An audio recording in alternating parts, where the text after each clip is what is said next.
الحمد لله رب العالمين الرحمن الرحيم مالك يوم الدين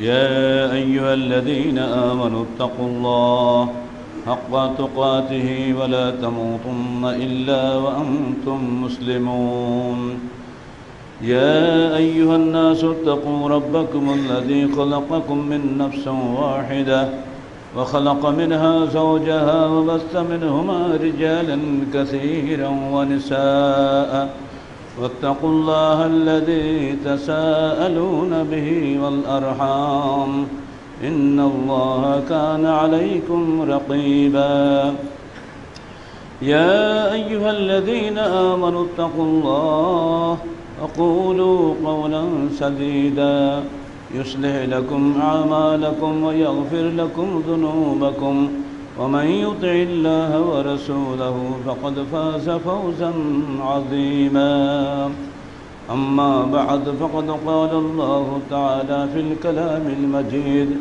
فأعوذ بالله السميع العليم من الشيطان الرجيم بسم الله الرحمن الرحيم وما خلقت الجن والإنس إلا ليعبدون ما أريد منكم من رزق وما أريد أن يطعمون إن الله هو الرزاق ذو القوة المتين যাবতীয় হামদ ও সানা আল্লাহ রাব্বুল আলামিনের জন্য এবং যাবতীয় দরুদ ও সালাত শেষ নবী মুহাম্মদ রাসূলুল্লাহ সাল্লাল্লাহু আলাইহি ওয়াসাল্লামের জন্য আল্লাহ পাকের হাজারো শুকর বছরের শেষে অগাস্টের শেষ সপ্তাহে 27 ও 28 অগাস্টে বৃহস্পতি ও শুক্রবারে প্রতি বছর নয় এবারেও সারা দেশ থেকে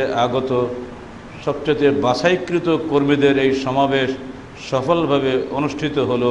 আমরা সবাই বলি আলহামদুলিল্লাহ। সেই সাথে বিভিন্ন জেলাতে সুরাতে আমলাতে দায়িত্বশীল নিয়োগ করার সুযোগ যে আল্লাহ পাক আমাদেরকে দান করলেন, এজন্য তার দরবারে আমরা জানাই বিশেষভাবে শুকরিয়া এবং কৃতজ্ঞতা বলুন আলহামদুলিল্লাহ।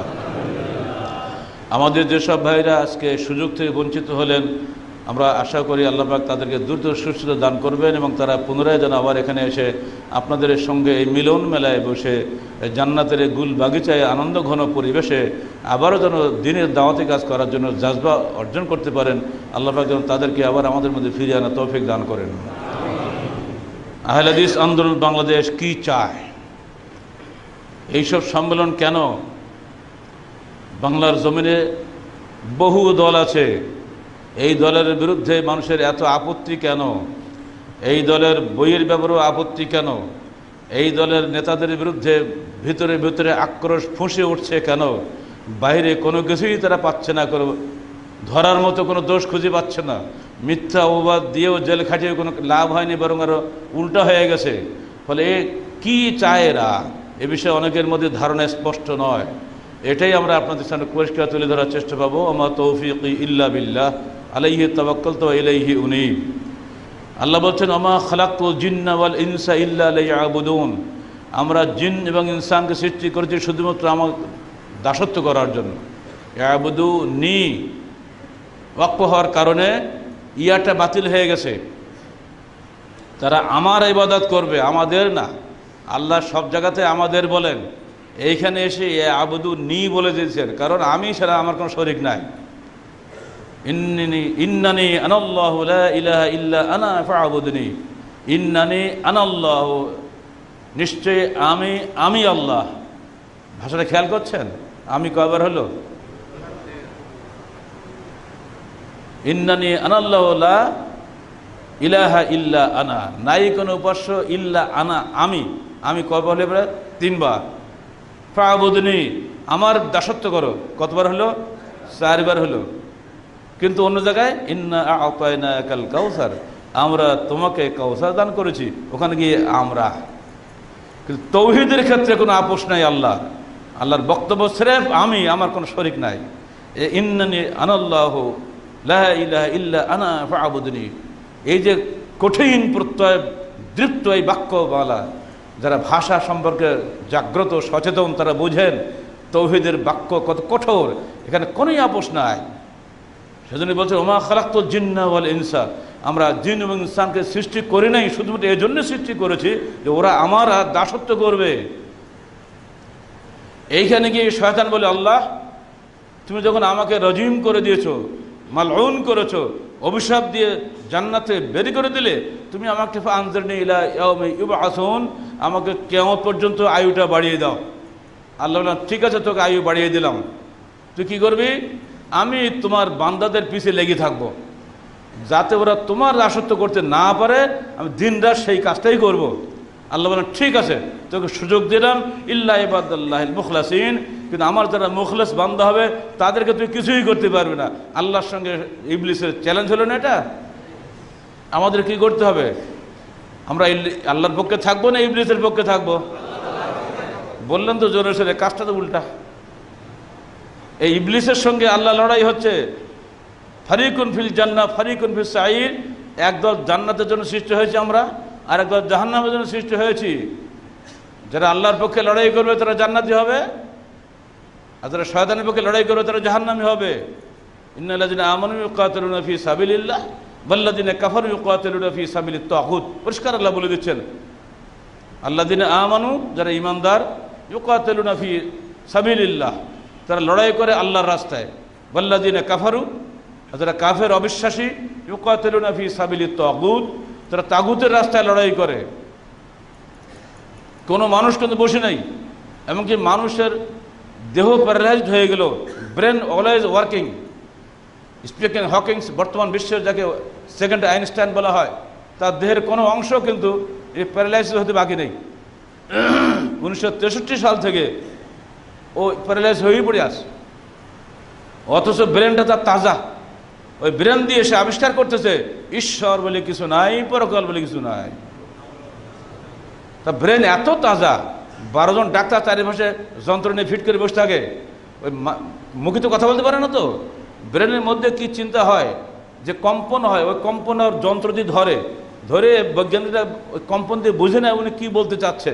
তাহলে এত বড় কড়া প্যারালাইসিসের রোগী বাংলাদেশে একটা অবদান নাই আছে। এই লোকটা পর্যন্ত কত বড় ইবলিসের পান্ডাও, ও বলছে আল্লাহ বলে কিছু নেই, পরকাল বলে কিছু নেই। বেটা তো আল্লাহ যদি না চাতে তুই হাঁটতে পারিস না কেন? এত টাকা পয়সা ব্রিটিশ গভর্নমেন্ট তার পিছনে খরচ করছে, অথচ নড়াচড়া ক্ষমতা নাই। শয়তান ওকে পুরোপুরি গ্রাস করে ফেলেছে। আমাদের মধ্যেও শয়তান সবসময় ওয়ার্ক করে। ওয়াকাযালিকা জাআলনা লিকুল্লি নাবিয়্যিন শায়াতিনাল ইনসি ওয়াল জিন্নি ইউহু বা'দুহুম ইলা বা'দিন যুখরাফাল কওলি গুরুরা। আমরা জাআলনা, আমরা আল্লাহ কিন্তু এখানে আমি বলিনি, আমরা প্রত্যেক নবীর পিছনে একদল শয়তান লাগিয়ে দিয়েছি। মিনাল ইনসি ওয়াল জিন্নি, মানুষের মধ্য থেকে এবং জিনের মধ্য থেকে। তারা কি করে?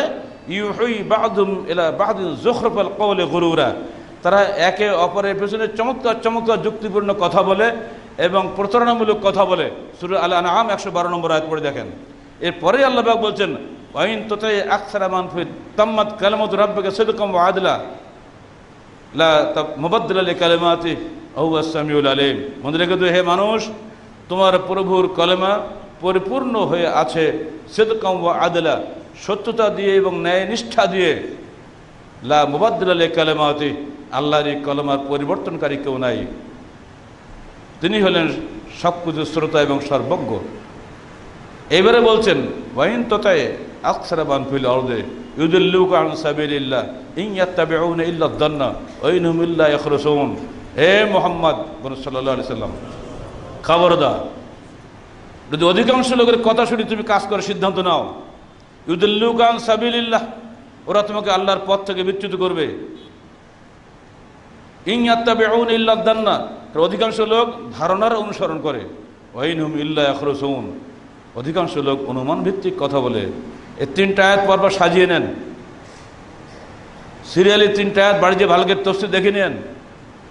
আল্লাহ বলছে আমি নবীদের পিছনেও শয়তান লাগিয়ে দিয়েছি। কেন? নবীদের পরীক্ষা বহির্ভূত নন, এমনকি আমাদের শেষ নবীকেও পর্যন্ত আল্লাহ এমন পরীক্ষা করেছেন যে দেখি মোহাম্মদ কি করে। এমনকি মেরাজে নিয়ে যাচ্ছে আল্লাহ নবীকে।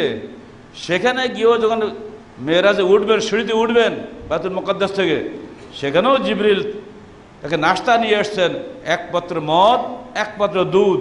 দেখি মোহাম্মদ কোনটা খায়। যদি আমাদের রসুলকে এরকম পরীক্ষা করা হয় তা আমরা কি বিনা পরীক্ষায় পাশ করবো?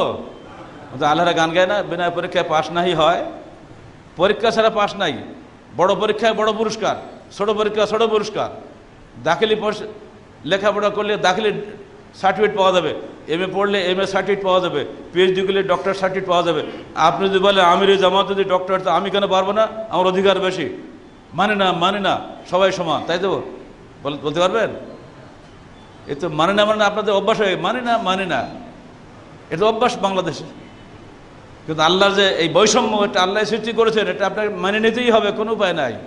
আল্লাহ এক একজনকে এক এক কাজের জন্য দুনিয়া পাঠিয়েছে। কেউ কৃষিকাজ করবে, কেউ চাকরি করবে, কেউ গাড়ির ড্রাইভারি করবে, কেউ গাড়ির হেল্পারি করবে, কেউ মেথরগিরি করবে, কেউ মাস্টারি করবে।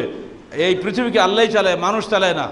এজন্য বিভিন্ন মেধা দিয়ে আল্লাহ দুনিয়ায় মানুষ পাঠিয়েছেন, তারা সেই কাজই করবে যে কাজ তাদের জন্য আল্লাহ সহজ করেছেন, সহজভাবে সৃষ্টি করে দিয়েছেন। এখানে কেউ ঠিক আল্লাহ বলছেন, দেখো তোমরা একদল জান্নাতের জন্য সৃষ্টি হয়েছো, একদল জাহান্নামের জন্য সৃষ্টি হয়েছো। তো সাহাবা কেরাম বলে, হে আল্লাহ রসুল, যদি তাই হয় তাহলে আমাদের খামখা এত আমল টল করি লাভটা কি? আল্লাহ তো রাখিয়ে দিয়েছে জাহান্নামের খাতে আমাদের নাম, খামখা এত খরচ করবে কি জন্য? তো আল্লাহ রসুল জবাব দিয়েছেন, দেখো কুল্লু মুয়াসসারু লিমা খুলিকা লাহু, প্রত্যেক ব্যক্তি ওই কাজ সহজে করবে যে কাজের জন্য তাকে সৃষ্টি করা হয়েছে। তোমরা যেহেতু জানো না তোমাকে কোন কাজে সৃষ্টি করা হয়েছে, অর্থাৎ তোমার দায়িত্ব হলো সঠিকভাবে আল্লাহর বিধান মোতাবেক আমল করে চলে যাওয়া। যেখানে তুমি পারবে না বুঝে নেও, এটাই আমার তাকদীর। এখন আমাদের দায়িত্ব কী হবে? শয়তানের ধোঁকা থেকে বেঁচে সাধ্যমতো কোরআন হাদিস মুখী হওয়া, এর বাইরে আমাদের কিছু করণীয় নাই। ইন্নাল্লাহা লা ইউগাইয়িরু মা বিকওমিন হাত্তা ইউগাইয়িরু মা বিআনফুসিহিম। আল্লাহ কোনো জাতির পরিবর্তন করেন না যতক্ষণ তারা নিজেরা নিজেদের পরিবর্তন না করে। এর সঙ্গে এটাও ভাবতে হবে, যত চেষ্টাই আমি করি তাকদীর বিজয়ী হবে একদিন।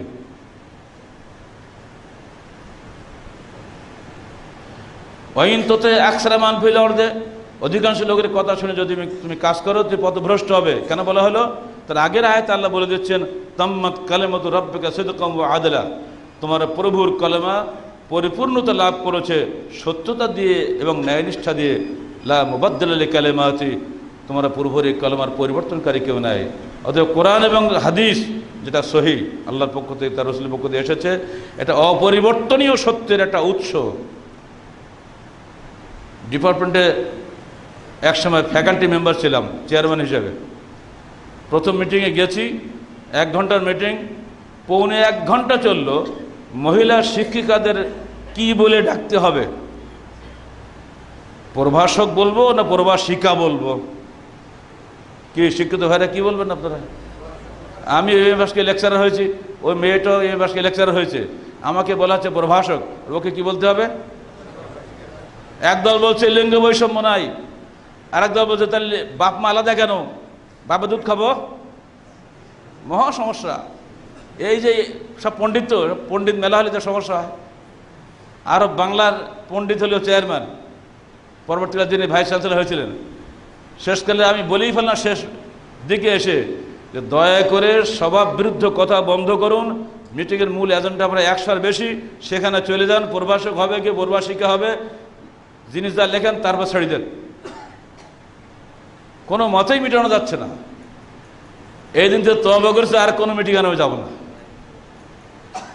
ওইন তোতে আকসারা মান ফিল আরদি, অধিকাংশ লোক যে কথা বলে মেনে নিতে হয়, আপনি জিন্দিগিতে কোনো বিষয়ে সিদ্ধান্ত আসতে পারবেন না। এরপরেও অধিকাংশ লোকের কথা অনেক সময় শুনতে হয়। কোন ক্ষেত্রে? দুটো হালাল জিনিস বাড়িতে, বাড়ির মেম্বার অফ ফ্যামিলি, কেউ বলছে মুরগি খাবো, কেউ বলছে খাসি খাবো, দুটোই হালাল, তাই না? এখানে গিয়ে যদি অধিকাংশ লোক বলে আমরা মুরগি খাবো, এটা মানা যায়। কিন্তু অধিকাংশ লোক যদি বলে আমরা শুকরের মাংস জীবনে খাইনি, একদিন তো খেয়ে দেখি, হবে? এখানে ভোটাভুটি চলবে না। আল্লাহর বিধান হালাল হারামের ক্ষেত্রে ফাইনাল। বাংলাদেশে কেন, সারা বিশ্ব একদিকে গেলেও এই শুকর কখনো হালাল হবে? সুদ কখনো হালাল হবে? হ্যাঁ, দুটোই হালাল হলে দুটোর ব্যাপারে আলোচনা করে আমরা অধিকাংশের ভিত্তিতে একটা সিদ্ধান্ত নিতে পারে, এটা কোনো সমস্যা নেই। এইখানে না বুঝার কারণে আজকে আমরাও পড়ে গেছি বিভ্রান্তিতে। দেশ চলছে অধিকাংশের সিদ্ধান্ত অনুযায়ী, ফলে সেখানে গিয়ে হালালকে হারাম করা হচ্ছে। এইখানে গিয়ে আমাদের প্রশ্ন, আপনারা বলুন, মানুষ কি আল্লাহ কৃত কোনো হালালকে হারাম করতে পারে? কোনো হারামকে হালাল করতে পারে? জেনা হারাম কিনা বলুন? লাইসেন্স দিয়ে প্রস কোয়ার্টার বেশ্যা বাড়ি বানানো হচ্ছে প্রত্যেক জেলা হেডকোয়ার্টারে, সরকারের অনুমতি দিয়ে। পরে তোমার বেশ্যা বাড়িতে যাও, করো গিয়ে। এগুলো কি চলবে এগুলা? আর এখন সমানে নারী ধর্ষণ, গণ ধর্ষণ হচ্ছে, কোনো শাস্তি নাই। ওই পুলিশ একটা রিপোর্ট নিয়ে রেখে দেয়, জীবনে আসামি খুঁজে পায় না। আর কোর্ট মানে ফ্রিজ, ওখানে গেলে সব ঠান্ডা হয়ে যায়, আর কিছু নড়াচড়াও করে না। ওখানে বের হতে বাদীও শেষ, বিবাদীও শেষ, মামলা শেষ হবে না। এই জন্য সন্ত্রাসীরা বুঝে গেছে এদেশের বিচার ব্যবস্থায় আলহামদুলিল্লাহ যদি ঢুকে যায় আমার কোনো সমস্যা হবে না। এরপরে যে কোনো মতে পালাইতে পারি, লালমনিরহাটে ইন্ডিয়া চলে যেতে পারি, তো আমি নানা বাড়ি চলে গেলাম। ফলে দেশ এখন চলছে সম্পূর্ণ প্রবৃত্তির অনুসরণে, আল্লাহর অনুসরণে নয়। ঠিক এমনি ভাই এই অবস্থা ছিল আইএমের জাহেলিয়াতে। আমার নবী আসার আগমনের আগে কুরাইশ বংশের লোক সবাই ইব্রাহিমের অনুসারী, ইব্রাহিমের আলা তারই ব্লাডের লোক সব। ইব্রাহিমী বংশের লোকেরাই যারা কাবা ঘর নির্মাণ করেছিলেন তৌহিদের কেন্দ্র হিসেবে, সেইখানে তাদেরই সন্তান আমর ইবনে লোহাই প্রথম হবলের মূর্তি আনলেন, শাম থেকে খরিদ করে বসিয়ে দিলেন। উনি ছিলেন অত্যন্ত বুজুর্গ মানুষ, বড় নেতা। তার সঙ্গে তার সততা, তার আমানতদারি, তার সব দিক দিয়ে তিনি সবার উপরে ছিলেন। শয়তান তাকেই ধরলো যে এই একটা লোক যদি ঠিক করা যায় তাহলে সব ঠিক হয়ে যাবে। মাথায় ঢুকালো কি, উনি যে দেখেন যে হবল মূর্তির ওসিলায় শামের লোকেরা বৃষ্টি প্রার্থনা করে, শয়তান ঢুকিয়ে দিল মাথার মধ্যে, দেখো শাম হলো সমস্ত নবীদের জন্মস্থান, কর্মস্থল, অবতরণস্থল, ওহির অবতরণস্থল। এখানকার লোকেরা যদি হবল মূর্তির পূজা করে তাহলে আমরা মক্কায় কেন করবো না? মক্কা তো নবী তখন আসেনি। ঈসা নবী সেও তো শামের, মুসা নবী সেও তো শামের থেকে অল্প দূরে ইরাকের। তাহলে মক্কা তখন নবী আসেনি। যেখানে হাজার হাজার নবী, শুধু বায়তুল মুকাদ্দাসের আশপাশে 5000 নবীর কবর আছে, খবর রাখেন? ইব্রাহিমের কবর সেখানে, ইসমাইলের কবর, ইয়াকুবের কবর সেখানে, ইসহাকের কবর সেখানে, দাউদের কবর সেখানে, সুলাইমানের কবর সেখানে, ঈসা সেখানে, এতগুলো নবী যেখানে, সেইখানকার লোক যদি শিরক করে, ওরা তো শিরক বলবে না। হবল মূর্তির ওসিলায় যদি আল্লাহর নৈকট্য হাসিল করার চেষ্টা করে, তা আমি কেন করবো না? এই শয়তান যুক্তি শিখাই দিল। বাস একটা হবল মূর্তি নিয়ে চলে গেল মক্কায়। লোকরা তো রাজি হয় না। শেষে সবাইকে বুঝলো, দেখো তোমরা কি জানো আমি কোথায় নিয়ে আসছি? এটা সেই শাম দেশ থেকে নিয়ে আসছি, যে শাম সম্পর্কে হাদিসে বহু ফজিলত বর্ণনা করা হয়েছে। মিশকাত পড়ে দেখবেন, শামের ফজিলতের ব্যাপারে, মর্যাদার ব্যাপারে আলাদা অধ্যায় রচনা করেছেন সাহেবে মিশকাত। সেই শাম থেকে নিয়ে আসছি এটা আমরা। তখন লোকরা দুর্বল হয়ে গেল। এই যে হবল বসলো, আস্তে আস্তে হবলের জায়গায় আসতে শুরু হয়ে গেল লাত, মানাত, ওজ্জা ইত্যাদি করে করে। যখন আল্লাহ রসুল যখন এলেন দুনিয়াতে, তখন একাত্রিক্রমে 360টা মূর্তি হয়ে গেল। যদি আরো পরে উনি আসতেন, ওদের 1000 ছাড়াই যেত। যুক্তি একটাই, নবীর দেশের লোকেরা যদি হবল মূর্তির ওসিলায় বৃষ্টি পেতে পারে, মক্কার লোক তো বৃষ্টির অভাবে কত কষ্ট পাচ্ছে, এখানে আমরা কেন পাবো না? এই যুক্তি শুরু হয়ে গেল। আর আমাদের এত বুজুর্গ মানুষ, উনি কি কিছু বোঝেন না? আমার বংশের নেতা, গোত্রের নেতা আমর বিন লোহাই, তিনি এটা নিয়ে আসলেন, তিনি কি কিছুই বোঝেন না? শুরু হয়ে গেল খেলা। এইভাবেই শিরিক গেড়ে বসছে। আমার রসুল এসে যখন দাওয়াত দিলেন, কুলু লা ইলাহা ইল্লাল্লাহ তুফলিহু, প্রখ্যাত সাহাবী তারেক ইবনে আব্দুল্লাহ আল মাহারবি তিনি বলছেন, আমি জুল মাজাজ বাজারে গেলাম, যে দেখি একজন লোক বলছে, খুব সুদর্শন একটা মানুষ বলছে, কুলু লা ইলাহা ইয়া আইয়ুহান নাস কুলু লা ইলাহা ইল্লাল্লাহ তুফলিহু, হে জনগণ তোমরা বলো আল্লাহ ব্যতীত কোনো উপাস্য নাই, তাহলেই তোমরা সফল কাম হবে। আপনারা তো জানেন যে হারামের মাসে কোনো মারামারি থাকতো না মক্কা মদিনায়। হারাম কোন কোন মাস জানেন? জুলকাদা, জুলহিজ্জা, মুহররম, সিরিয়াল 3 মাসে কোনো মারামারি কাটাকাটি নেই। কারণ হজে আসতে গেলে 1 মাস সময় লাগে জুলকাদা, হজ করবে জুলহিজ্জা, হজে যে বাড়ি যেতে আর 1 মাস সময় লাগবে মুহররম। ফলে এই 3 মাসে কোনো মারামারি নেই। এরপরে যে রজব মাসে যে আরেকটা হারাম আছে, এই সুযোগে আল্লাহ রাসূল দাওয়াতি কাজ করতেন। দাওয়াত দিচ্ছেন জুল মাজাজ বাজারে, আর সেইখানে তার পিছিয়ে পিছিয়ে আর একজন লোক, সে আরও সুন্দর চেহারার মানুষ, আব্দুল উজ্জা। তিনি বলছেন, ইয়া আইয়ুহান নাস লা তুতিউ হাযা লিআন্নাহু সাবিউন কাযাব। হে জনগণ, তোমরা এই লোকটার আনুগত্য করো না, এই লোকটা ধর্মত্যাগী, মহামিথ্যাবাদী। আমি বলে, ব্যাপারটা কি? শুধু তাই বলছে না, ওই লোকটার পাথর মেরে মেরে, ওই আগে যুবক লোকটার পায়ে পাথর মারতেছে, পা রক্তাক্ত হয়ে গেছে, কিন্তু ওই লোকটা রক্ত হচ্ছে, আঘাত খাচ্ছে, কিন্তু উনি পাল্টা পাথর মারছেন না। উনি খালি জনগণকে দাওয়াত দিচ্ছেন, কুলু লা ইলাহা ইল্লাল্লাহ তুফলিহু, তোমরা বলো লা ইলাহা ইল্লাল্লাহ, তাহলে তোমার সফল কাম হবে। বহু পরে, এই ঘটনা তো মক্কার ঘটনা, বহু পরে আল্লাহ রাসূল যখন মদিনায় হিজরত করলেন, তখন এই ব্যক্তি মদিনায় গিয়েছেন খেজুর কেনার জন্য, ব্যবসার জন্য খেজুর কিনতে গিয়েছেন। মদিনা মার্কেটে ভালো খেজুরে, আপনারা জানেন সবাই। যেখানে উনি উট রেখেছেন, সেখানে গিয়ে আল্লাহ রাসূল বলছেন, সুন্দর একটা উট তোমাদের মধ্যে দেখছি, লাল উট, এই উটটা কি বিক্রি করবে? একজন বলে, হ্যাঁ বিক্রি করবো। কত টাকা দাম? এত টাকা দাম। উনি উটটা নিয়ে চলে গেলেন। যাওয়ার পরে ওদের হুঁশ হয়েছে, আরে লোকটা চাইলেও আর দিয়ে দিলাম, দরদাম করলাম, যা বললাম তাই দাম দিবে বললো, টাকা তো নগদ দেয়নি। আমরা কত বড় বোকা, লোকটা বিনা টাকায় উঠ ছেড়ে দিলাম। এই নিজেরা বলা খাওয়া শুরু করে দিয়েছে। হাওদায় বসা ছিল ওদের মনিবের স্ত্রী, ওই মহিলা বলছে, এই শোনো, আমি এই লোকটার চেহারা যা দেখেছি, পূর্ণিমার চাঁদের মতো ঝকঝকে সুন্দর চেহারা, এরকম মানুষ কশিনকাল মিথ্যাবাদী হতে পারে না, অবশ্যই উনি টাকা দিয়ে যাবে, তোমার চিন্তা করো না। যদি টাকা না দেয়, আমি নিজে তোমাদের টাকা পরিশোধ করব। কিছুক্ষণের মধ্যেই একজন বাহক চলে আসছে, এক গাদা খেজুর নিয়ে, ওই যে দাম চাইছিল, টাকা পয়সা তো নাই, কত কেজি খেজুরের বিনিময়ে উটটা তোমরা দিবা, আমরা যেরকম বলি না এরকম, ওইরকম উনি অতগুলো খেজুর নিয়ে চলে আসছে। একটা আলাদা থলি নিয়ে এসে, বড় থলি, বলে এটা কি, এই বস্তাটা কি? এই বস্তাটা তোমরা যেহেতু মদিনায় এসছো মেহমান হিসাবে, এটা তোমার দামের বাইরে এক্সট্রা দেওয়া হলো, তোমরা এটা খেয়ে আপাতত, এটা তোমাদের আপ্যায়নের জন্য উনি দিয়েছেন, পাঠিয়ে তোমাদের জন্য। তাই কেমন মানুষ রে বাবা। এবার খাওয়া দাওয়া করে বেশ ফ্রেশ হয়ে ওনারা মসজিদে চলে গেছে। মসজিদে গিয়ে দেখে ওই ব্যক্তি মসজিদের মেম্বারে দাঁড়িয়ে সবাইকে উপদেশ দিচ্ছেন, ইয়া আইয়ুহান নাস তাসাদ্দাকু ফাইন্না ফি সাদাকা বারাকা, তোমরা সবাই সাদাকা করো, কারণ সাদকার মধ্যে বরকত নিহিত আছে। এই সুন্দর সুন্দর কথা শুনে স্তম্ভিত, রে এ তো সেই লোক, যে লোকটা একটু আগে উঠ নিয়ে আসলো, সেই লোক এখানে উপদেশ দিচ্ছে, তাহলে ইনি কে? এই বাবা কে এই লোকটা? সবাই বলছে, হাযা রাসূলুল্লাহ সাল্লাল্লাহু আলাইহি ওয়াসাল্লাম, ইনি হচ্ছেন আখির জামানার নবী মুহাম্মদ রাসূলুল্লাহ সাল্লাল্লাহু আলাইহি ওয়াসাল্লাম। ওহো, এ তো সেই মানুষ, বহু পূর্বে যাকে আমি জুল মাজাজ বাজারে দেখেছিলাম বলতে, কুলু লা ইলাহা ইল্লাল্লাহ তুফলিহু, সেই লোকটা এই লোক।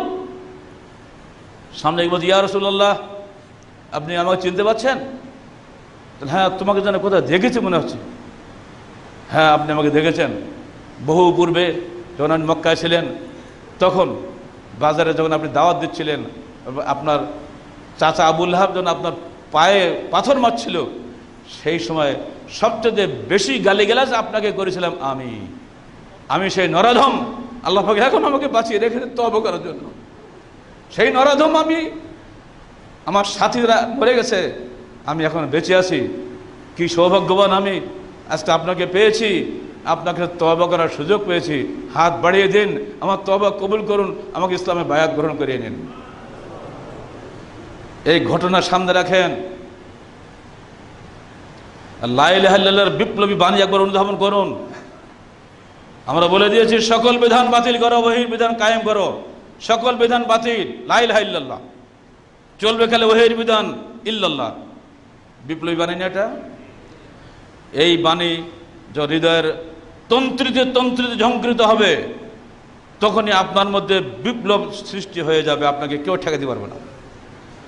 আস্তে আস্তে আপনার মাধ্যমে আপনার সন্তান, আপনার প্রতিবেশী, আপনার দেশবাসী যখন এই বাণী কবুল করে নেবে, ইবলিস পরাজিত হবে, আল্লাহর বিধান বিজয়ী হবে সেই দিন। আল্লাহ পাক যে রসুলকে মক্কায় মার খাইয়ে ধৈর্য ধারণ করিয়ে বাঁচিয়ে রেখেছিলেন, সেই রসুল মদিনায় বিজয়ী বেশে খুতবা দিচ্ছেন। সেই রসুল আবার ফিরে গিয়ে 7 বছর 8 মাস 21 দিন পরে মক্কা বিজেতা সেনাপতি হিসাবে মক্কায় প্রবেশ করছেন। কিভাবে? এটাও ইতিহাসে এসেছে বিনীত চিত্তে মাথা নিচু করে ঘোড়ায় বসে তিনি মক্কায় প্রবেশ করছেন আর সূরা ফাতিহা পড়ছেন। বিজয়ী সেনাপতিরা কোনো স্থানে ঢুকলে অহংকারী পদবিক্ষেপে সেখানে প্রবেশ করে থাকেন। আমার রসুল যখন বিজয়ী বেশে মক্কায় প্রবেশ করছেন, ইতিহাস বলছে অবনত মস্তকে সূরা ফাতিহা পড়তে পড়তে তিনি মক্কায় প্রবেশ করছেন। এইবারে বিজয় হয়ে গেল, চারিদিকে হাজার হাজার লোক জমা হয়ে গেছে। এই সেই মোহাম্মদ যাকে আমরা মেরেছিলাম, রক্তাক্ত করেছিলাম, মক্কা থেকে বিতাড়িত করেছিলাম, তিনি আজকে বিজয়ী সেনাপতি হিসাবে 20,000 সেনাবাহিনী মজুদ হয়ে গেছেন আমাদের সামনে। এখন তো আমাদের রক্ষা নেই, কী হবে আল্লাহ জানে, সব মেরে ফেলে দেবে। এবারে কাবাঘর থেকে বেরিয়ে সমস্ত মূর্তি ভেঙে গুঁড়ো করে দিলেন। দেওয়ার পরে বেলালকে বললেন, এই সব সাফ করো। বেলাল এবং উসামা বিন যায়েদ সমস্ত কাবাঘর মূর্তি ভেঙে গুঁড়ো করে পানি দিয়ে ঢেলে সাফ করার পরে এবার আল্লাহ নবী বেরিয়েছেন সামনে, দরজা ধরে দাঁড়িয়ে বলছেন, ইয়া আইয়ুহান নাস, এই জনগণ, কি চাও তোমরা আমার কাছে বলো, কেমন ব্যবহার চাও? সবাই বলছে আখুন করিম, আখু ইবনুল করিম, উত্তম পিতার সন্তান যেমন ব্যবহার করে সেরকম চাই, উত্তম ভাইজন ভাইয়ের সঙ্গে ব্যবহার করে আমরা সেই ব্যবহার চাই। ইযহাবু ফাআনতুমুত তুলাকা লা তাসরিবা আলাইকুমুল ইয়াওম, আজকে তোমাদের উপরে আমার কোনো অভিযোগ নাই। ইযহাবু ফাআনতুমুত তুলাকা, যাও তোমরা সবাই মুক্ত। বল সুবহানাল্লাহ। প্রখ্যাত খ্রিস্টান ওরিয়েন্টালিস্ট জর্জ গ্যাবন এখানে এসে বলছেন, আমি হতবাক বিস্ময়ে তাকিয়ে থাকি মক্কার বিজেতা সেনাপতি মুহাম্মদের দেখে, যার প্রতি দেহের গন্তরে কন্তরে মক্কার লোকদের নির্যাতনের চিহ্ন রয়েছে, যার নিজের বাড়ির সবাই মক্কার লোকদের দ্বারা নির্যাতিত, নিজ ভিটে বাটি ছেড়ে জাগে হিজরত করতে হয়েছে। অথচ এই মানুষটি এত নির্যাতন সহ্য করে আজকে যখন বলছে লা তাসরিবা আলাইকুমুল ইয়াওম আনতুমুত তুলাকা, এই মানুষটাকে আমি চিনতে পারি না, হিসাব করতে পারি না। পৃথিবীর কোন রাজনৈতিক নেতার সঙ্গে তাকে আমি তুলনা করব, আমি হিসাব করে বলতে পারছি না। আমার দৃষ্টিতে পৃথিবীর জন্ম থেকে মৃত্যু পর্যন্ত এত উন্নত মানের কোনো রাজনৈতিক পৃথিবীতে আর জন্মগ্রহণ করে নাই। বলছেন কে? একজন খ্রিস্টান ঐতিহাসিক। ইসলাম এটাই। আজকের যে বাণী আপনাদের সামনে তুলে ধরা হয়েছে, এটা হলো এই দেশের জনগণের হৃদয়ের পরিবর্তনের বাণী, আকীদা পরিবর্তনের বাণী। রফল দানের আমিনটা হলো শাখা। আগে হৃদয়ে পরিবর্তন করুন। আপনি কি শয়তানি সার্বভৌমত্ব গ্রহণ করবেন না আল্লাহর সার্বভৌমত্ব গ্রহণ করবেন? আল্লাহর সার্বভৌমত্ব গ্রহণ করলে সির্ফ আল্লাহর দাসত্ব করতে হবে, মানুষের দাসত্বের সঙ্গে শরিক করা যাবে না। সেই মানুষ ধর্মনেতা হোক, সেই মানুষ রাজনৈতিক নেতা হোক, সেই মানুষ অর্থনৈতিক নেতা হোক, যে কোনো পর্যায়ের নেতা হোক না কেন, যদি তিনি আল্লাহর বিধানের বাইরে আমাকে নির্দেশ দেন, আমি মানতে বাধ্য নই। কত মনে থাকবে তো? কারণ আমি সৃষ্টি হয়েছি শুধু আল্লাহর দাসত্ব করার জন্য, শয়তানের দাসত্ব করার জন্য নয়। যখন আমি আল্লাহকে বাদ দিয়ে অন্যদিকে চলে যাব, ইবলিস বিজয়ী হবে, আমি পরাজিত হব। আহলে হাদিস আন্দোলন বলছি আমরা, এটা কোনো জাতীয়তাবাদী আহলে হাদিস নয়। বাংলাদেশে আহলে হাদিস দুই ভাগে বিভক্ত হয়ে গেছে। একদল জাতীয়তাবাদী আহলে হাদিস, বাপের ঘরের আহলে হাদিস, ওরা মনে করে রফাদান করি আমিন বলি আমি তো পাক্কা আহলে হাদিস হয়ে গেছি। আহলে হাদিস হওয়ার পরেও দুনিয়া শিরক বিদআত সবই সে করে, ও কোশ্চিনকালে প্রকৃত আহলে হাদিস নয়।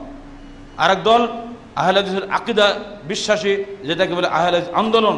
নিজের ভিতরের মধ্যে আন্দোলন শুরু হবে, আমি করছি কি, প্রতি পদে পদে সে পা ফেলবে আর ভাববে এই কাজটা যে করছি আল্লাহ রসুলের অনুমোদন আছে কি না, এই কাজটা যে করছি যে কোরআন হাদিসের বিধানে সম্মত হচ্ছে কি না। এই যদি চিন্তা করে আপনি আমি চলতে চেষ্টা করি, তখনই আপনি হবেন প্রকৃত অর্থে সার্বিক জীবনে আহলে হাদিস। আপনারা কি চান জীবনের এক অংশে আহলে হাদিস হতে আর এক অংশে আহলে ইবলিস হতে? সালাতের সময় আপনি আহলে হাদিস, রাজনীতির সময় আপনি আহলে ইবলিস, ব্যবসা কেন্দ্রে গিয়ে আপনি আহলে ইবলিস, ব্যবসা ক্ষেত্রে আপনি সুদখোর, রাজনীতি ক্ষেত্রে আপনি নিজেই আল্লাহ হয়ে বসে আছেন ফিরআউনের মতো, আনা রাব্বুকুমুল আলা, আমি যা বলবো তাই চলবে। নো, আপনার বিধান মানতে কোনো মুসলমান মানতে বাধ্য নয়। মুসলমান সির্ফ আল্লাহর বিধান মানবে। আপনি আল্লাহর বিধানের বাস্তবায়নকারী মাত্র, আপনি নিজে কোনো বিধান দিতে পারেন না। অবশ্যই অধিকাংশ মানুষের সম্মতিক্রমে এই দেশের নেতা নির্বাচিত হবে, কিন্তু তার এই অধিকার নাই যে তিনি নতুন আইন রচনা করবেন। তার অধিকার হবে আল্লাহর আইনকে বাস্তবায়ন করবেন তিনি। কথা বুঝতে পারছেন তো? যে গঠনতন্ত্র আমরা করে দিয়েছি, আমির এই জামাত যদি গঠনতন্ত্রের বাইরে কোন নির্দেশ আপনাকে দেন, আপনি মানতে বাধ্য নন। ঠিক অনুরূপভাবে মুসলমান কোরআন হাদিসের বাইরে কোনো নির্দেশ বা কোনো বিধান মানতে বাধ্য নয়। আহলে হাদিস আন্দোলন বাংলাদেশ মানুষের সার্বিক জীবনকে আল্লাহর ওহীর বিধান অনুযায়ী পরিচালিত হওয়ার জন্য আহ্বান জানায়। পবিত্র কোরআন ও সহিহ হাদিস হচ্ছে আল্লাহর ওহীর প্রতিধ্বনি মাত্র। আমরা পড়ি হাদিস, পড়ি কোরআন। মনে রাখবেন সেই ইমাম তিরমিজির কথাটি, মান কানা ফি বাইতিহি হাদিসুন কান্না নবী ইয়াতাকাল্লাম, পড়লে আমার গাটা শিউরে ওঠে। তিনি বলছেন, হে মানুষ, মনে রেখো, যার গৃহে হাদিসের কিতাব রয়েছে স্বয়ং আল্লাহ নবী তার ঘরে কথা বলছেন। শরীরটা শিউরে ওঠে না? যার ঘরে আল্লাহর কোরআন আছে স্বয়ং আল্লাহ যেন তার ঘরে বসে আছে। কোরআন থাকবে, হাদিস থাকবে, আর আমি মানুষের তৈরি বিধান মানবো, আমি কি জান্নাত পাবো? আহলে হাদিস আন্দোলনের মূল থিমটা হচ্ছে এটা বোঝার চেষ্টা করবেন। যিনি যতটুকু আগাতে পারবেন তিনি তত নেকি পাবেন। ওয়াফি যালিকা ফালইয়াতানাফাসুল মুতানাফিসুন, জান্নাতের সেই ঝর্ণাধারার তাসনিম ঝর্ণাধারার পানি পান করার জন্য আল্লাহ পাক বলছেন, তোমরা ওই তাসনিম ঝর্ণার পানি পান করার জন্য সকলে প্রতিযোগিতা করো। প্রতিযোগিতা যদি না থাকে, স্বপ্ন যদি না থাকে, মানুষ সামনে আগাতে পারে? আপনি গাড়ি ড্রাইভার হয়ে স্টিয়ারিং হুইল ধরে বসে আছেন, আপনি কোথায় যাবেন বলতে পারেন না। সোনার তৈরি গাড়ি, রূপার তৈরি চাকা, সবই ঠিক আছে, আপনি এক্সপার্ট ড্রাইভার, কিন্তু আপনি কোথায় যাবেন দিক নির্দেশনা নাই। গাড়ি স্টার্ট হয়ে বসে আছে, কিন্তু আপনি কোথায় যাবেন? লক্ষ্য নাই, গাড়ি চলবে? শেষ। যদি লক্ষ্যহীনভাবে গাড়ি স্টার্ট করেন, কয়েক কদমে গিয়ে অ্যাক্সিডেন্ট করবেন। লক্ষ্য ঠিক করুন, জান্নাত চান না জাহান্নাম চান? এই লক্ষ্যে আগে নিশ্চিত হন যে আমি কোনটা চাই। যদি লক্ষ্য জান্নাত হয়, অবশ্যই আপনাকে জান্নাতে যাওয়ার জন্য যা করণীয় তা করে যেতে হবে, এর বাইরে নয়। যদি এটুকু অন্তত স্বীকৃতিও দেন, একবার তাকিয়ে দেখুন সে দূর অতীতের দিকে, ইহুদির যুবক উসাইরিম, ছোট্ট 23 বছরের ছেলেটি, তার কওমের সমস্ত লোককে, তার কওমের নেতা সাদ বিন মুআজ বলে দিয়েছে, বনু আব্দুল্লাহ সাহালের নেতা, উনি মুসলমান হয়েছেন দুপুরবেলা, এবং তার কওমের লোকদের বলছে, দেখো সন্ধ্যার মধ্যে যদি তোমরা সবাই মুসলমান না হও, আমি বলছি তোমাদের সঙ্গে আমার যাবতীয় সম্পর্ক ছিন্ন করা হবে। প্রথমে বলেছেন, হে আমার কওম, আমি তোমাদের কেমন নেতা? সবাই বলল, আপনি আমাদের উত্তম নেতা। আমি কি তোমাদের কোনো আমানতে খেয়ানত করেছি? সবাই বলল, না, কখনই আমরা এরকম রেকর্ড পাইনি। আমি কি তোমাদের জন্য সবসময় সহানুভূতিশীল নই? অবশ্যই আপনি আমাদের সব সময় সহানুভূতিশীল। তাহলে তোমরা কি আমার কথা শুনতে রাজি আছো? বলে, আপনি যাই বলবেন তাই মানতে রাজি। শুনে রাখো, আমি তোমাদের নির্দেশ দিচ্ছি, মুহাম্মদ নামে একজন নবী আগমন করেছেন পৃথিবীতে, তিনি শেষ নবী। তার দায়ী মুসআব বিন উমাইর মদিনায় এসেছে, আমি তার কাছে তার বাণী শুনেছি, তিনি সত্য নবী, আমি নিশ্চিত হয়ে গেছি। আমি তোমাদের নির্দেশ দিচ্ছি, সন্ধ্যার মধ্যে সবাইকে মুসলমান হতে হবে, নইলে কাল থেকে আমি তোমাদের নেতা নই। সন্ধ্যা হওয়ার আগেই নারী পুরুষ সবাই মুসলমান হয়ে গেল। একটা ছেলে বাকি থাকলো, তার নাম হলো উসাইরিম। নেতা তাকে কিচ্ছু বলল না। 3 বছর পরে যুদ্ধ, ওহদের যুদ্ধ শুরু হয়ে গেছে। আল্লাহ রাসূল চলে গেছেন যুদ্ধের ময়দানে। সাদ বিন মুআজ, অর্থাৎ ওই বনু আব্দুল্লাহ সাহালের নেতা যিনি, তিনি সহ সবাই যুদ্ধে চলে গেছেন। মদিনা ফাঁকা। হঠাৎ করে উসাইরিমের মধ্যে ভাবান্তর হলো, কি আমার গোত্রের সবাই চলে গেছে যুদ্ধের ময়দানে, আখিরি নবী মুহাম্মদ রাসূলুল্লাহ সাথী হয়ে, আর আমি যুবক মানুষ ঘরে বসে আছি। এটা কি হতে পারে? আমি আদৌ এখানে বসতে পারি না। কেউ নাই, কারাতে বায়াত করবে? ওখানেই আল্লাহর নাম নিয়ে আশহাদু আল্লা ইলাহা ইল্লাল্লাহু ওয়া আশহাদু আন্না মুহাম্মাদান আবদুহু ওয়া রাসূলুহু বলে ছোটা আসল যুদ্ধের মধ্যে, হে আল্লাহ, তোমার নবী কোথায়? নবীকে সাহায্য না করে যদি আমি মরি, তা আমার তো দুনিয়া আখিরাতে কোথাও আমার জায়গা হবে না। চলে গেল যুদ্ধের ময়দানে। ভীষণ বেগে যুদ্ধ করতে করতে একসময় তিনি শহীদ হয়ে গেলেন। যুদ্ধের পরে আল্লাহ রাসূল কমান্ডার ইন চিফ হিসাবে লাশ গণনা করছেন, দেখো কে কোথায় মারা গেল পড়েছে, দেখো। খুঁজতে খুঁজতে ওখানে গিয়ে তার কওমের লোকেরা বলছে, আরে এখানে কেন পড়ে আছে? এ তো ইহুদি। কানে কাছে মুখ নিয়ে দেখে, তখনও জানটা ধিক করছে, আস্তে আস্তে খাসটুস কথা বলতে পারে। বলছে, হে উসাইরিম, তুমি কেন এসেছো এখানে? বংশের কারণে, না আল্লাহর মহব্বতে, না রসুলের মহব্বতে? বলছে, আমি আল্লাহ এবং তার রসুলের মহব্বতে এখানে এসেছি। আমি কলেমা পাঠ করেছি, রসুলকে বলেছি আমার গুনাহ মাফ করে দেয়, আমার জন্য তিনি দোয়া করেন। বাস, জান চলে গেল। এবার লোকেরা এসে বলছে, হে আল্লাহ রসুল, উসাইরিম মৃত্যুর সময় এই কথা বলে গেল, সে কি জান্নাত পাবে? আল্লাহ রাসূল দার্তিন ভাই বলে ইন্নাহু মিন আহলিল জান্নাহ, অবশ্যই সে জান্নাতে বাসী হয়ে গেছে। আরো বললেন আমালা কালিলান উজরা কাসীরা, অল্প আমল করলেও সবচেয়ে বেশি উজরত নিয়ে সে দুনিয়াতে বিদায় হয়ে গেল। শহীদের মর্যাদা নিয়ে কিয়ামতের মাঠে আমাদের সবার মাথার উপরে সে চলে গেল। অথচ ওয়ালাম ইয়াসজুদু সিজদাতান ওয়াহিদা, একটা সিজদা পর্যন্ত করার সময় পায়নি আল্লাহর ওয়াস্তে। আমরা কি দৃঢ় প্রতিজ্ঞা ঘোষণা করতে পারি না, হে আল্লাহ যতক্ষণ জীবনে আমার নিঃশ্বাস রেখেছ, তোমার আল্লাহর তোমার কোরআনে এবং হাদিসে যে বিধান আছে তার চাইতে এক পা বাড়াবো না, এক পা কমাবো না, এই কথা প্রতিজ্ঞাকে আমরা ঘোষণা করতে পারি না? বলুন লা আযিদু আলা হাযা ওয়ালা আনকুসু। আল্লাহ কোরআন এবং হাদিসে যা আছে তার বাড়ি একটু বাড়াবো না, একটু কমাবো না। এটুকু বলেও যদি মসজিদে বের হতে পারেন, ওই রাস্তা উঠতে উঠতে যদি আপনার নিঃশ্বাস চলে যায়, ইনশাআল্লাহ ওসারিমের মতো আপনিও জান্নাতবাসী হয়ে যাবেন। আল্লাহ পাক আমাদের সবাইকে আহলে হাদিস আন্দোলনের এই মূল তৌহিদি স্পিরিটটা কবুল করে তৌফিক দান করুন। এই তৌহিদের সঙ্গে কোনো আপোষ নাই। কোন অবস্থায় মানুষ আল্লাহ প্রতি কোনো মানুষের সার্বভৌমত্ব গ্রহণ করতে পারে না। বাংলার জমিনে, ঘরে, বন্দরে, শহরে, কন্দরে, গ্রামে, গঞ্জে, সর্বত্র যখন এই আওয়াজ উত্থিত হবে, তখন এই বাংলার জমিন একদম পরিবর্তন হয়ে যাবে। আল্লামা ইকবালের ভাষায় বলতে হয়, ও বিজলি কা কড়কাত আয়া সওতে হাদি, আরব কি জমিন জিসনে সারি হিলা দি। মোহাম্মদের সে সাফার ভাষণ, এটা কি বিদ্যুতের চমক ছিল নাকি কোনো পথ প্রদর্শকের আওয়াজ ছিল? একটি আওয়াজে কুলু লা ইলাহা ইল্লাল্লাহ তুফলিহু, এই একটি বাণীতে সমস্ত আরবের জমিন সে একা কাঁপিয়ে দিল। এই কথাটাই আল্লামা ইকবালের বক্তব্য। আমরাও কিন্তু সেই একই কথাই বলছি। বাংলার জমিনে আজকে যে আওয়াজ উত্থিত হয়েছে, সারা পৃথিবীকে এটা একদিন নাড়িয়ে দেবে, সারা পৃথিবীতে বিপ্লব সৃষ্টি হবে। সেদিনে হয়তো আমরা থাকবো না, আপনারা থাকবেন, আমাদের সন্তানরা থাকবে।